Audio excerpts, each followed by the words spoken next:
పొద్దుగాల మా ఇంటి పక్క పొంటుంటే దుఃఖనాక అడుకోయినా కొత్త 2000 రూపాయల నోటు తీసుకొని ఇంట్లోకో మంచి నూనె ప్యాకెట్, అర్ధ కిలో కందిపప్పు, కిలో గోధుమ పిండి, పావు కిలో శనగపిండి, షటాక్ జీలకర్ర, 2 పేయి సబ్బులు, 2 బట్టల సబ్బులు, ఒక సర్ఫ్ ప్యాకెట్, ఇట్లా అదోటి ఇదోటి చిల్లర సామాన్లు కొన్నా.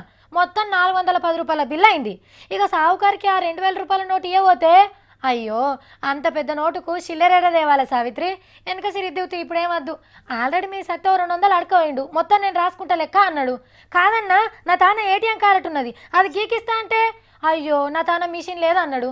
అదేందన్నా ఇంకా తేలేదా?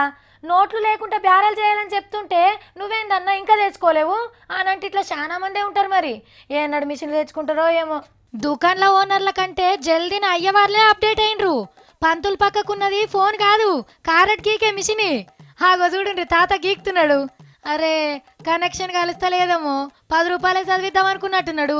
116 చదివిస్తేనే పని అవుతుంది. రైట్ ఇక బో. ఇంకో భక్తుడు వచ్చిండు. అన్న 501 చదివించినట్టున్నాడు కారెట్ మీదనే. ఛత్తీస్గఢ్ రాష్ట్రంలో రాయ్పూర్ పట్టణంలో ఒక దేవస్థానంలో పెట్టిండ్రు కారెట్లు గీకే మిషన్ని.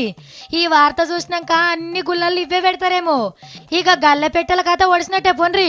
దులుపుడు, నోట్లను వేరు చేసుడు, ఎంచుడు, దాన్ని తీసుకుపోయి బ్యాంకులేసుడు, ఇక ఇవన్నీ తిప్పలు తప్పినట్టే. ఎవరెంత చదివిస్తుండ్రో కూడా ఎమ్మటే తెలిసిపోతుంది. దేవునికి పాత నోట్లు సమర్పించి పాపాలు కడిగేసుకుందాం అనుకునేటోళ్ళు ఇప్పుడు నెత్తికి చేతులు పెట్టాల్సిందే. లడ్డూలు, నెత్తెంటికెళ్ళ టికెట్లు కూడా ఇట్లనే గీక్పించుకుంటూ అయిపోతుంది. మరి అన్నీ మంచిగానే ఉన్నాయి కానీ హారతి పల్లెంలో అయ్యవార్లకు కట్నం పెట్టుడు కష్టమవుతుంది. దేవస్థానాలకు పోయేటోళ్ళు మొదలు కారట్ల గీకుడు ఎట్లనో నేర్చుకుంటే మంచిది.